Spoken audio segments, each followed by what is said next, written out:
Dick Alexrod. I'm Emily Alexrod. I'm Jake Jacobs, and along with Julie Beedon, we've written You Don't Have to Do It Alone, How to Involve Others to Get Things Done. The main thing that we start with in the book is a chapter that talks about what kind of involvement is needed.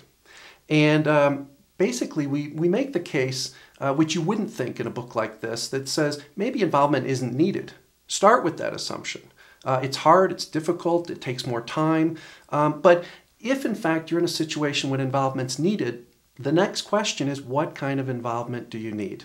The first one's arms and legs involvement. This basically is saying if you can't get the job done and you need help, it's not any special expertise or anything you need, you just need more arms and legs. That's the first kind. Second is about expertise. We call it knowledge and expertise. So there's something that somebody else knows that's going to give you quality in the work you're doing. Reach out and involve them.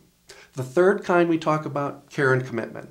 And care and commitment, the basis of that is sustainability. You got to bring in the right people who are going to be impacted, that are going to care about this and be committed over the long haul. And then the last one we talked about is teaching and learning. And teaching and learning at its fundamental level is building capability, competence, and learning in the people so that they are able to do this work and sustain it over the long haul as well. And then we talked about, well, if you're going to involve them, who are you going to involve? What are the kinds of people that you need? And it's really how many stakeholders do you need to get involved? You need the people with knowledge. You need the people that think differently. You need the people that will be impacted. All the different stakeholders are involved. And then if you're going to involve them, how are you going to invite them? So a whole chapter talking about how you invite people to come into one of these big experiences. And then after that, how are you going to support them as they're doing the work? Because, you know, people can drop off like flies. So how do you keep them interested and involved? And then how do you finish the job? There needs to be an ending. There needs to be celebration. There needs to be a marking, a ritual, and to celebrate our successes along the way. And then the last chapter of the book is a bonus chapter on meetings, because we believe that a lot of involvement takes place in the context of the meeting. And the meeting could be a 2-person meeting or it could be 200.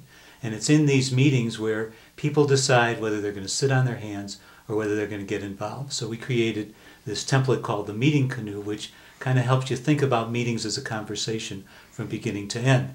And we found that it's had some interesting uses outside of the business context.